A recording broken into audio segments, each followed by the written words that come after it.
Doon po pala sa in-upload nating video kahapon na kung saan po ay mayroon akong pinagtutusok ang tumbong, ay mayroon pong nag-comment dyan na nakakatakot daw pala ako at mangkukulam daw ako.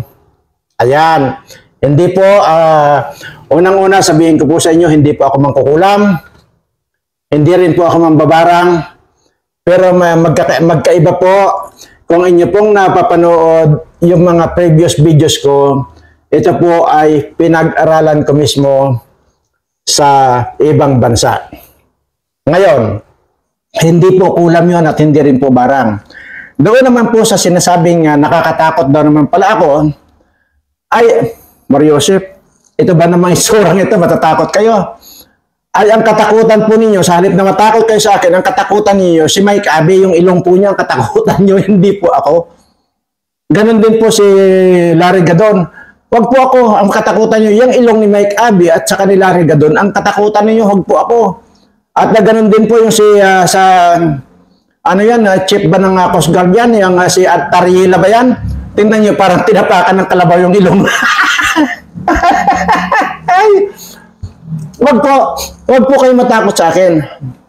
Dahil mas nakakatakot po yung wala na po sa katinoan dyan.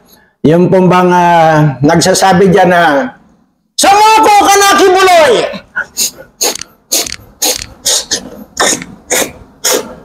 Ang batas ay batas! Kailangan na matupad ang batas! Yun ang katakutan yun. Kasi, yung mga yan, pag nakadikit kayo, pag nakatalikod kayo, sasaksakin na lang kayo. At, akala nyo ba? At, panoorin nyo po muna yung mga videos ko na dyan. Yung mga nakaraang videos ko po dyan. Panoorin nyo po kung ano ba yung mga pinagsasabi ko. Hindi po ako mangkukulam. At siguro kung mangkukulam ako, or mambabarang ako, hindi na po siguro ako magtatagal ng edad na 175 years old ko na. Di po ba? At marami po dyan, kagaya nga sinasabi ko lagi, si Enriling 100 years old lang, bangingi na. Ay 175 po itong kaharap ninyo. At hindi po pinagtatagal ng ating Panginoon yung mga masasamang tao. Tandaan po ninyo yan.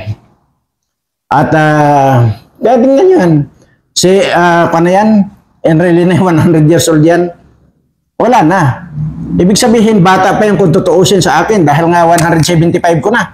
Ayan, 100 years old lang. Di po ba? Kaya, gusto ko lang pong liwanagin na hindi po ako mangkukulam. Ayan.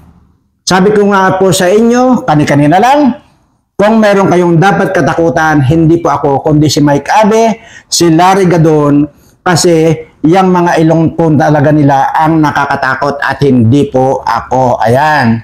Kagaya po kay Tarila. Ay, parang tinapakan ng elepante yung ilong. Di ba? Okay. So, maliwanag na po ba sa inyo? At yan po ay siya nga pala, mayroon po pala ako nabasa dyan sa comment yung mataas ang kolesterol, diabetes, at saka ano pa ba yung mga kondyan, sakit-sakit na mga sinasabi. Iisa lang po yan. Itinuro ko po dyan yung tubig po ng saging. Tabasin po ninyo yung suwi ng saging o suha ng saging, saha ng saging. Lagyan nyo po ng balon sa gitna. Antay nyo at takluban po ninyo ng plastic. Tapos balikan nyo po ng siguro mga 5 oras or kinabukasan halimbawa. Tapos magdala po kayo ng straw, sip-sipin po ninyo yung tubig nun na nandun. At yun nga po ang sinasabi ko sa inyo na maging alerto po kayo. Dahil marami po akong itinuro dyan na para po sa kagalingan ng inyong mga sakit-sakit. At isa na po yan, yung tubig na saging na itinuro ko. O ulitin ko lang po. puno or saha ng saging, tabasin nyo. Pagkatapos, gawan ninyo ng balon, yung sa gitna, takpan nyo ng plastic para hindi marumihan. After 5 hours or kinabukasan, balikan nyo. Lahat po ng tubig na yun, sip-sipin po ninyo, inumin nyo po. Yun po. Ay, sabi ko nga po, pagka meron po akong nabanggit dito, ibig pong sabihin yan, meron po akong video dyan. So, alamin nyo na lang po. Isa-isahin nyo po yung tingnan yan. May title naman po yan. Hindi ko lang matandaan kung anong title eh. Ganun po, tulungan nyo rin po yung sarili ninyo. Ayan. Ngayon, so tapos na tayo doon. Maging yung kalamansi sa kasili, nandyan po yan. Sa aking video. Itinuro ko po yan. Ngayon, mapunta na po tayo doon sa mayroon din pong nag-comment na nabasa ko na ang sinasabi mo, Mr. Virana, ay kakandidato ka ng senador or congressman. Ano naman kaya ang pwede mong gawing plataforma kung ikaw ay kakandidato? Yun ang tanong. At ano naman po yung aking gagawin kung sakasakalit nandyan ako sa Senado or sa Kongreso? Napakagandang tanong po yan. Which is, madalas ko na pong sinabi dyan ang purpose ko ng pagtakbo. Never ko pong pinangarap or never ko pong inisip ang pasukin ang politika.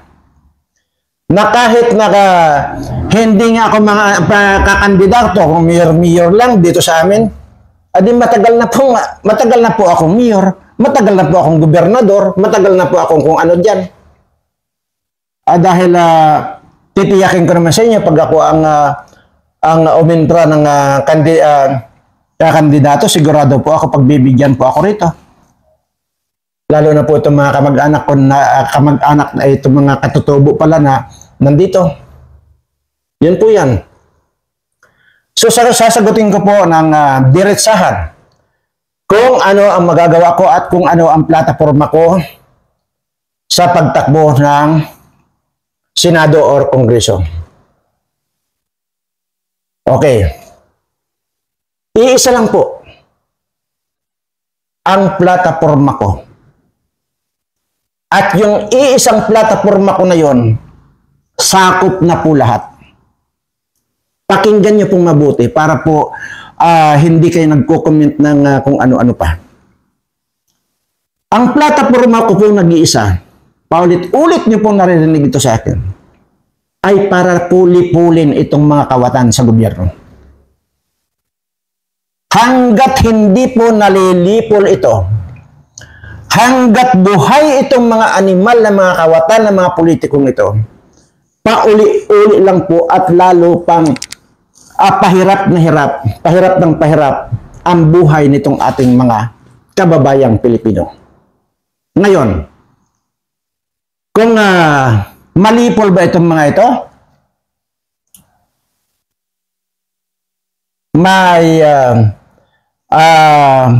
may benepisyo po ba dito sa ating bayan? Malaki po.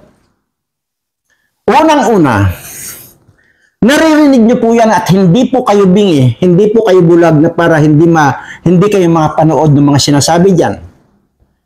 Bilyon-bilyon po ang ginagastos itong mga animal na mga kawatang ito. Okay? Hindi ko na po kailangan sigurong isa-isahin yan. Alam nyo na po yan. Kung ito lang si Romualdez na ito, hindi ba't kaya nga nakulong itong si Eric Siles at saka itong si Loren Badoy? Dahil tinanong lang po yung 18 billion na ginasta niya sa pagta-travel abroad lang. Di po ba? Question lang po yan. Ayun pala mali lang pala itong sinaka Eric Siles hindi po pala 18 billion, kundi at 24 plus billion ang winaldas pala nitong si Tambaloslos. Tingnan nyo. Ngayon, kahapon ko lang po na-discuss yung sinasabi ng Maharlika Funds. na kung saan po ayan po ay mayroon na pong puhunan na 75 billion. Ngayon po ay nawawala na yung 500 billion. Tingnan nyo. Tingnan nyo ha. Kaya dito na po pumapasok. Malaki po ang maitutulong nito sa ating bayan at dito sa ating kapwa Pilipino. Kung itong nag-iisang plataforma ko ay maipapatupad ko, ay talagang tutuparin ko. By hook or by crook, tutuparin ko once na nandyan ako. Kailangan mamatay itong mga ito. Kailangan matudas itong mga kawatan ito. Dahil ito ang mga tunay na nagpapahirap dito sa ating mga kababayan. Kaya hindi nyo po maaasahan ako na pagdating ng kampanyahan ay hindi nyo maaasahan na magsasalita ako ng napakarami. Hindi kagaya dito sa itong mga kawatang mga politiko, napakarami nilang pangako sa ating mga kababayan. Hindi ba't ang lagi nilang sinasabi, iboto ninyo ako. Pag ako na ang nakaupo sa inyo, pag nanakawan ko kayo. Hindi ba yan lagi ang sinasabi itong mga kawatang politiko? Pag ako ang binoto ninyo, yung mga kalsadang simentado na, babakbakin ko yan. Para sa ganon, sisimintuhin uli, para may kukupitin ulit ako. Hindi ba? Nakita nyo yan? Hindi lingid sa inyong kaalaman yan. Kaganda-gandang kalsada, babakbakin, tapos sisimintuhin. Hihingi ng budget nga 200 million, yung pala ang ginastos, 2,000 lang. Tingnan mo nga. Yung biki dyan sa Pampanga. Kaya nga nakademanda yung congressman dyan sa ombudsman. Ayan si Gonzales na yan. Bilyon. Nakademanda sa ombudsman at saka sa Sandigan Bayan. Yan ay galing mismo sa kababayan niya na taga-Pampanga rin na isang kapitan. Di ba yan lagi ang mapapanood ninyo? Pag ako nanalo, ipapasiminto ko ang mga mukha ninyo. Kutsa. Ipapasiminto, ay hindi nga niya mapasiminto yung mukha niya. Ay yung mukha niya, bako-bako. Tapos sasabihin, ipasiminto yung mga mukha ninyo. Dilokohan. Di ba? Hindi mo maintindihan kung parang dinaanan ng bulldozer yung mukha eh. Uka-uka eh. Tapos sasabihin pa, ipapasiminto rin yung mga mukha ninyo. Ayan po. Kaya huwag po ninyong asahan na magdidiskurso ako or magsasalita ako ng kung ano-ano. Siguro kung mayroon man po akong sasabihin sa kampanyahan o sa araw ng kampanya, iisa lang po rin po ang aking sasabihin. Kundi ito lang po. Mga kababayan, pag ibinoto nyo si John Birana para sa Senado, lilipulin ko lahat ang mga kawatan dyan sa Kongreso at saka sa Senado. Yan lang po ang sasabihin ko. At yan ang paninindigan ko. Lahat ng mga kawatan na yan, hindi lamang sa pang politiko, nandyan din sa yung mga animal na mga kumar-kumar dyan, na isang anghit dadayo dito sa atin, magkalat ng kanyang anghit. Tapos ngayon, hindi nga binola pa niya si Bato de la Rosa nung tinawagan. Na ang sinasabi kay de la Rosa, nalilinisin ko aking pangalan. Nandito ako ngayon sa hospital. Putang ina hospital, yung pala nasa Sogo. Ito naman si Bato de la Rosa, nagpaniwala, isa rin kasing tanga. Kaya itong mga ito, siguro yung mga ganyan tanga, baka pitpitin ko na siguro ang bayag ng mga tanga na yan. Pero yung mga kawatan, tutudasin ko. Hindi pwedeng hindi ko tudasin. Unang-una, sila nga mismo ang tumutuda sa mga kababayan ko. Kayong lahat ng mga kawatan kayo, sina-challenge ko kayong lahat. Sumama kayo sa akin. Dadalhin ko kayo dito sa mga taong, mga tinutulungan ko, mga dinadalaw ko. Yan ang challenge ko sa inyo. Kaya ganito na lang akong magsalita. Dahil ito na, sa loob ng ganong kahabang taon akong nabuhay sa mundong ito. Ngayon pa lang ako nagdesisyon na pasukin ko na yan para sa ganon, malason ko na kayong lahat dyan. Magmula ng bata ko, hanggang ngayon, 175 years old ko na, yan lagi ang mga naririnig ko sa mga politikong, mga demonyo at mga kawatan ito. Yan ang mga tandaan nyo, mga kababayan ko. Kaya kayo ang huhusga. Bagamat itong mga nandito pa lang na subscriber ko ngayon ay nasa 54,000 pa lang. May panahon pa para mag-subscribe kayo, maipakita nyo sa akin na gusto ninyo yung plataforma kong nag-iisa. Ngayon, pag hindi ko nakita na marami yung magiging subscriber natin hanggang next year, hanggang October lang pala, dahil October na po yung filing ng candidacy. Kapag hindi talaga, ibig sabihin, ayaw ninyo yung nag-iisa kong plataforma. Ngayon, pagka binulwak ninyo itong subscriber natin, ibig sabihin, gusto ninyo yung plataforma ko kahit nag-iisa. Kasi sa totoo lang po yung nag-iisang plataforma ko, damay na po lahat yun. Ang ibig ko pong sabihin, kung wala itong mga nangungurakot, mga kawatan ng mga politikong mga magnanakaw nito, napakagaan po ng buhay ng bawat Pilipino.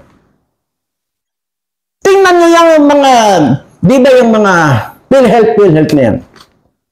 Hindi ba't bilyon ang kinulimbat dyan na ang naging controversial pa nga dyan ay itong si Risa Hontiveros. Yung kinulimbat nitong si Enrile, Jinggoy at saka nitong si Ramon Abong Revilla, ilang milyon yan? Hundred of billion. Hundreds of millions. Kaya nga nakulong yung mga yan eh. Tapos ganun-ganun lang. Absuelto. Wow. Sino paniniwalain ninyo? Kung napapaniwala nyo pa yung karamihang mga Pilipino, sisiguraduhin ko sa inyo, huwag ako.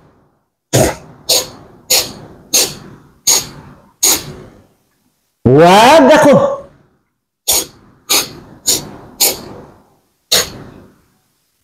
Dahil bawat kinulimbat ninyong pira, sisingilin ko sa inyo, may tubo na. Yan ang pakatandaan ninyo. Sa unang araw pa lang ng aking oath-taking, sisimulan ko na yung mamimigay ng sobre sa inyo.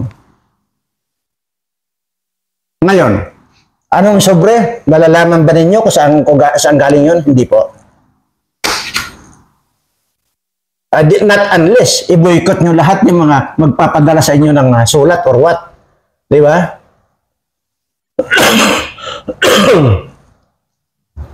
Kaya po yung mga nagko-comment din na sinasabi na huwag ko na lang i-broadcast yung plano ko. Ay, huwag po kayong mag-alala. Mayroon po akong pamamaraan dyan at napag-aralan ko na po yan. Huwag po kayong mag-alala. Kahit i-broadcast ko po dito, ay hindi ko na alam. Basta ang ibig ko sabihin ito, sa anumang paraan, papatayin ko itong mga ito. Lalasunin ko itong mga ito. Lahat ng kawatan. Kasi ito ang nagpapahirap sa ating bayan. Mga kawatan ito. Napakayaman ng ating bansa. Napakarami ng pera ng ating bansa. Tingnan nyo nga yan. Mayroon panibago na namang scam na kinukuha, yun daw hindi nagagamit ng pera ng PhilHealth ay ibabalik daw sa National Treasury. Eh, contribution natin yun eh. Bakit nila pakikialaman? Oh, sana naman mapupunta yan. Kukupitin na naman nitong mga animal na nasa gobyerno ito. Kaya ito, hindi ko na ini-imagine ko pa lang. Baka palagay ko, hindi na kailangan kwento. Kasi mapupuno ang sementeryo. Pero dapat hindi na ganon. Maghukay na lang ng isang hukayan, ipunin lahat yung mga kawatan na yan, isa-isahing ihulog na lang at tabunan na lang. Mapupuno ang sementeryo, maniwala kayo sa akin. Mapupuno. Kaya yun na lang. Para hindi masagabal yung iba. Maghukay ng malawak, minsan na lang, ihulog yan yung mga kawatan. Pero bago natin gawin yon, na ihulog yung mga kawatan na yan, kailangan pagdusahan nila lahat ng mga pahirap nila dito sa mga kababayan ko. Tandaan ninyo yan. Kapag wala akong tinumba na isang dosina sa once na nag-oath-taking ako, sabihin nyo sa akin sinungaling ako. Nasa akin na lahat ng mga listahan ng mga kawatan.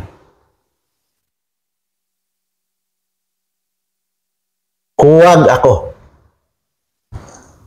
Nandito na. Haharap na sa inyo. Yung matandang nagtiis ng araw-araw nakikita ko yung kademonyuhan ninyo na pagpapahirap sa mga kababayan ko. Ito na ako. Makakasagupa nyo na ako. Maniwala kayo sa akin, yung mga sayos. Sanakaw putya. Mata lang ang gagamitin ko sa inyo. Mata lang. Kapag ipinama ko yung mata ko sa mata ninyo, magsalubong lang yung tingin natin. Titimbuwang ka. 175 years old itong magsasalita. Pero sa edad na 175 years old, naghahamon pa nga ako ng patayan, di ba? Naghahamon pa ako ng suntukan. Kahit mga si Manny Pacquiao, harap nyo sa akin yan. 10 segundo lang ay bibigay ko. Pero wala namang atraso sa akin yan, si Manny Pacquiao. Pero ibig ko sabihin, kahit pa sinong pinakamagaling magboxing dito sa atin, iharap nyo sa akin, 10 segundo lang ang ibibigay ko. Maging sa mga kawatan na ito, kung lahat mga kawatan ay haharapin ako dyan sa Luneta, magsama-sama na kayong lahat, 10 segundo lang din ibibigay ko sa inyo. Titimbuhan kayong lahat sa akin. Napakarami ko ng gear ang pinagdaanan. Hindi naman marami. Yung major na gira, 2. Ibig sabihin yung iba pang gira na para sa panloob, napakarami ko ng pinagdaanan. Katunayan nandyan sa likod ko. Ang ebidensya na lahat ng bumabaril sa akin, dumidikit lang ang bala dyan sa likod ko o kahit sa parte ng katawan ko. Kita nyo ito? Titigan nyo mabuti. Anong nakikita ninyo? Tingnan niyo mabuti. Hindi ba't nandyan, makikita niyo dyan, yung karet ng kamatayan. Pwede niyo makita yan. Kung sinabi kong tingnan niyo mabuti, karet ng kamatayan. Ano pa kaya? Kung kaharap ko na itong mga animal na itong mga kawatan na ito, kaya sinasabi ko lang, magtama lang yung tingin namin. Titimbuang lahat ng mga ito. O, ngayon alam nyo na. Mga kababayan, alam nyo na iisa lang ang plataforma ko kung sakasakalit pasukin ko ang pagiging senador or kongresista. Iisa lang yung plataforma ko. Ang lipunin lahat ng mga kawatan dito sa bansa natin. Para sa ganon, yung mga kabataan naman, makatikim man lang ng pag-alwan sa kanilang buhay, matikman man lang nila yung lahat ng kailangan nila, marating nila, makatapos sila sa pag-aaral nila, maging maganda ang buhay nila. Hindi yung ngayon na nararanasan nitong mga kabataan natin ngayon, batang-bata pa, putang ina nyo, nandoon sa bundok, nag-uuling, 9 years old, 8 years old. Kaya ganun na lang galit ko sa inyong mga buhakan nyo.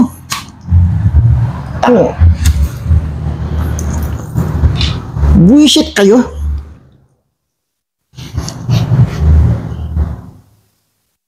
Ngayon, intindihan nyo na mga kababayan kung bakit ko papasukin ang politika. Pero, uulitin ko lang po.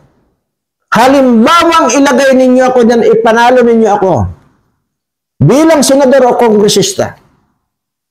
Sabi ko nga po, uulit-ulitin ko lang po sa inyo, 1 buwan hanggang 2 buwan lang po akong mananatili dyan bilang isang senador halimbawa nga. Dahil hindi ko po talaga kailanman ipinasok sa utak ko ang pasukin ang politika. Kaya ko lang papasukin ito dahil gusto ko lang lipulin itong mga animal na mga kawatan ito.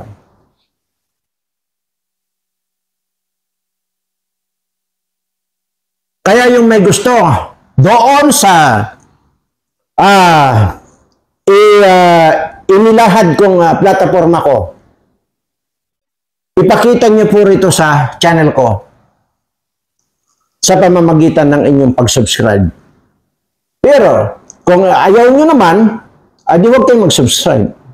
Okay lang po yun. Wala pong problema sa akin. Kasi, ang sinasabi ko nga po lagi madalas dito sa inyo, gagawin ko po ito para sa mga kababayan ko na pinapatay nitong mga politikong mga kawatang ito. Kung sa sarili ko lang po, wala na po akong kailangan sa buhay ko. Lalo na po pagkapira, sinabi ko yan, nandyan po yan sa mga videos ko. Hindi ko po na kailangan ng pera kahit kailan dahil allergy po ako na nakakahawak ng pera or either nakakakita ng pera. Kaya wala na po akong kailangan sa buhay ko. Nandito na po lahat sa akin. Kung meron man akong kailangan, magpapabili ako ng talbos ng kamote. Magpapabili ako ng talbos ng kangkong. Magpapabili ako ng dahon ng malunggay na kakainin ko. Hindi rin po ako humahawak ng pera.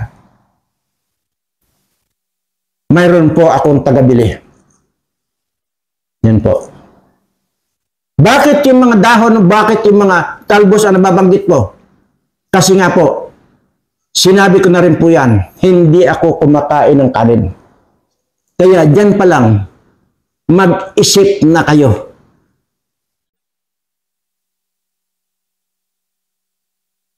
Kaya sinasabi ko, mayroon po akong video dyan. Maging sa sarili ko, hindi ko alam kung isa ba akong tao o isa akong demonyo. Pero ang sinisigurado ko lang, lahat ng mga ginagawa ko ay makatao. Never akong gumawa ng makademonyo. Pero yun din ang yun ang katanungan ko maging sa sarili ko. Kung tao pa ba ako o isa akong demonyo. Yun po ang iiwanan kong puzzle sa inyo.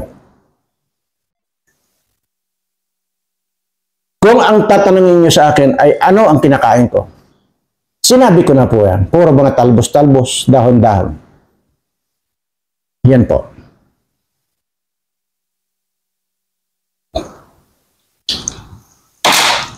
Ngayon naiintindihan nyo na ang ibig ko sabihin.